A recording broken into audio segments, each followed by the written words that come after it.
조선 역사, 그 장대한 기록 속에서도 유독 먹먹하게 다가오는 순간이 있습니다. 바로 한 어린 왕의 비극적인 운명과 그를 둘러싼 숙부의 잔혹한 선택이 빚어낸 피바람의 서사시죠. 우리는 흔히 수양대군을 그저 권력의 눈먼 폭군으로 기억하지만 과연 그의 피비린내 나는 왕위 찬탈 뒤에는 오직 야망만이 도사리고 있었을까요? 어쩌면 역사가 미처 다 담아내지 못했던 그만의 불가피한 이유가 존재했던 건 아닐까요? 오늘 이 시간, 조선 건국의 찬란한 안정 뒤에 가려졌던 권력의 냉혹한 민낯, 그리고 어린 왕이 겪어야 했던 가슴 아픈 비극을 파헤쳐 보려 합니다. 한 인간의 거대한 야망이 어떤 파장을 일으켰는지, 선과 악이라는 단순한 이분법을 넘어선 복합적인 진실을 함께 추적해보는 여정이 될 겁니다. 겉으로 드러난 사실 너머에 숨겨진 인간 본연의 욕망과 선택의 기로를 탐색하는 흥미로운 시간이 될 거라고 생각합니다.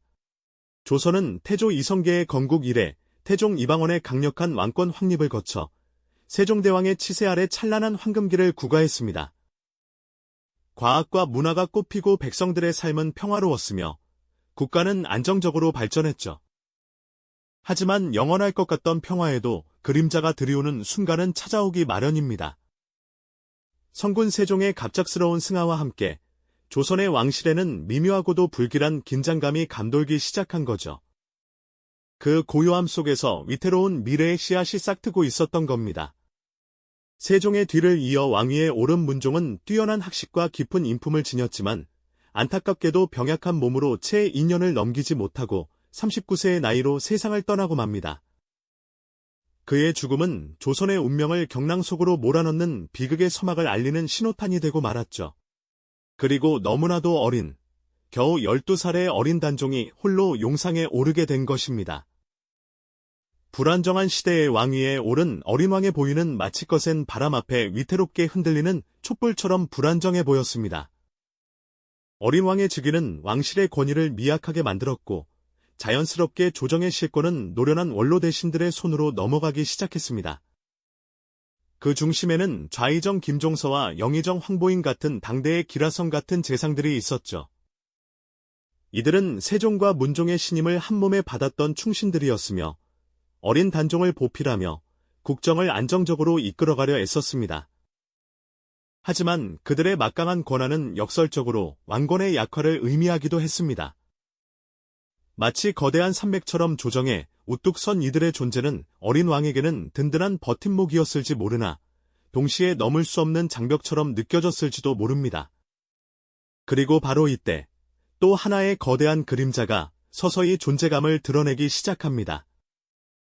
세종대왕의 둘째 아들이자 단종에게는 숙부가 되는 수양대군이었죠. 그는 문종과는 달리 건강하고 강인한 기상을 지녔으며 뛰어난 무예와 학식을 겸비한 비범한 인물이었습니다. 비록 공식적인 조정의 중심에는 없었지만 그의 존재감은 결코 무시할 수 없는 수준이었죠. 많은 이들이 그에게서 비범한 기운과 더불어 남다른 야망을 느꼈고 그의 움직임 하나하나에 은밀하고도 불안한 시선이 쏠리기 시작했습니다. 왕실의 고요함 속에서도 권력을 둘러싼 미묘한 긴장감은 마치 물밑에서 흐르는 거대한 물결처럼 조금씩 그 세력을 키워가고 있었습니다. 어린 왕의 불안한 보위, 막강한 원로 대신들의 권력, 그리고 조용히 때를 기다리는 듯 보이는 수양대군의 존재까지. 이 모든 요소들이 한데 얽히며 조선의 운명은 예측할 수 없는 방향으로 흘러갈 준비를 하고 있었던 겁니다. 평화로워 보이는 궁궐 안에서도 보이지 않는 권력 균형의 추가 위태롭게 흔들리고 있었던 거죠. 마치 폭풍전야의 고요함처럼 그 긴장감은 점점 더 짙어지고 있었습니다. 아직은 잠잠해 보이는 이 고요함 속에서 과연 어떤 야망의 씨앗이 움트고 있었을까요? 그리고 그 씨앗은 어떤 피바람을 불러올까요? 이야기는 이제 서서히 거대한 경랑의 서막을 알리고 있습니다. 고요했던 궁궐의 밤은 어느덧 핏빛 야망이 드리운 어둠으로 변해가고 있었죠. 1453년 10월, 잠자던 조선의 운명을 뒤흔들 거대한 격변이 바로 그날 밤 시작되었습니다.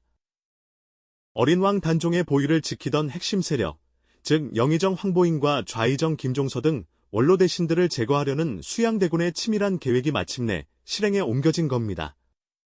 마치 사냥꾼이 먹잇감을 노리듯 수양대군과 그의 책사 한명회, 권람 등은 어둠 속에서 은밀히 병력을 결집시키며 칼날을 갈았죠. 그날 밤, 한양 도성에는 유난히도 차가운 바람이 불었을 겁니다. 수양대군은 병력을 이끌고 먼저 김종서의 집을 향했습니다. 나이가 들어 병석에 누워있던 노대신 김종서는 영문도 모른 채 습격을 당했고 칠순에 가까운 나이에도 불구하고 마지막까지 항거하려 했지만 결국 피습당하고 말았죠. 그의 집을 피로 물들인 병사들은 이어서 황보인의 집으로 향했고 그 역시 비참한 최후를 맞이했습니다. 조정의 기둥이 하루아침에 무너져 내리는 참혹한 순간이었죠. 궁궐 안팎은 순식간에 아수라장으로 변했습니다. 어둠을 틈타 기습적으로 벌어진 이 피비린내 나는 사건 앞에서 많은 이들은 공포에 질려 숨죽여야 했습니다. 충신들은 무참히 살해되거나 투옥되었고 그들의 가족들 역시 비극적인 운명에 처하게 되었죠. 어린 단종은 속수무책으로 이 모든 상황을 지켜볼 수밖에 없었습니다. 그의 숙부인 수양대군이 권력을 장악하기 위해 벌인 이 잔혹한 거사, 즉 계유정난은 조선의 역사를 송두리째 뒤바꾸는 충격적인 사건으로 기록되었습니다. 힘없이 용상에 앉아있던 단종은 결국 숙부의 칼날 아래 모든 것을 잃었습니다. 그는 왕위에서 폐위되어 상황으로 물러났고 얼마 지나지 않아 강원도 영월로 유배되는 비극적인 운명을 맞이하게 됩니다. 그야말로 한순간에 모든 것을 잃고 쓸쓸한 유배길에 올라야 했던 것이죠. 그리고 그 자리에는 피 묻은 칼을 든 채 권력을 장악한 수양대군이 있었습니다. 그는 마침내 왕위에 올라 조선 제7대 왕, 세조가 되었습니다. 세조는 왕위에 오른 후 자신의 권력을 공고히 하기 위해 잔존 세력들을 철저히 숙청했습니다.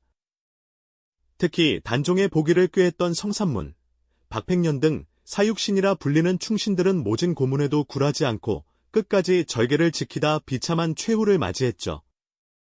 그들의 굳건한 충절은 후대의 길이 기억되며 많은 이들의 가슴을 울렸습니다. 세조는 이처럼 피로 물든 길을 걸어 왕권을 강화하고 강력한 중앙집권 체제를 확립하려 했습니다. 왕위 찬탈이라는 오명 속에서도 세조는 강력한 리더십으로 조선을 통치했습니다. 그는 토지제도를 개혁하는 직전법을 시행하고 백성들의 신분을 명확히 하고자 호패법을 다시 정비하는 등 다양한 정책들을 펼쳤습니다. 또한 국가의 기틀을 다지는 법전인 경국대전을 편찬하기 시작했고 국방력을 강화하기 위한 노력도 게을리하지 않았죠. 세조는 혼란스러웠던 왕실을 안정시키고 조선의 기틀을 다지는 데 기여한 통치자로서 평가받기도 합니다. 하지만 아무리 뛰어난 치적을 남겼다 해도 그가 왕위에 오르는 과정에서 흘린 피와 희생은 역사의 그림자로 영원히 남게 되었습니다. 어린 조카의 왕위를 빼앗고 수많은 충신들을 죽음으로 내몬 잔혹한 폭군이라는 비판에서 자유로울 수 없었던 거죠. 세조의 시대는 이처럼 권력의 냉혹함과 통치자의 고뇌가 뒤섞인 복합적인 면모를 지니고 있습니다. 피로 쓴 역사의 기록은 우리에게 과연 무엇을 이야기하고 있는 걸까요?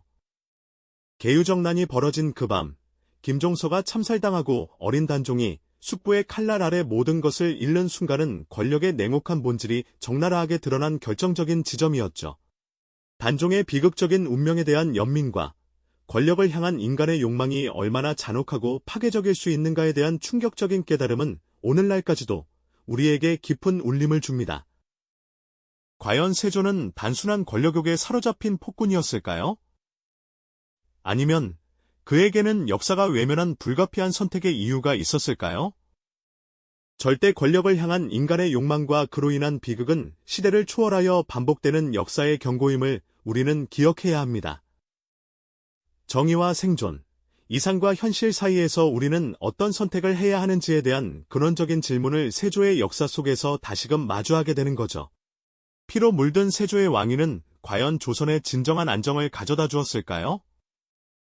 역사는 언제나 승자의 기록이지만 그 이면에 감춰진 수많은 희생과 고뇌는 결코 잊혀서는 안 될 교훈임을 되새겨보게 됩니다. 이 영상이 도움이 되셨다면 좋아요와 구독 부탁드립니다.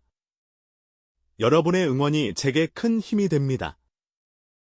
다음 영상에서도 더 유용한 정보를 공유하겠습니다. 감사합니다.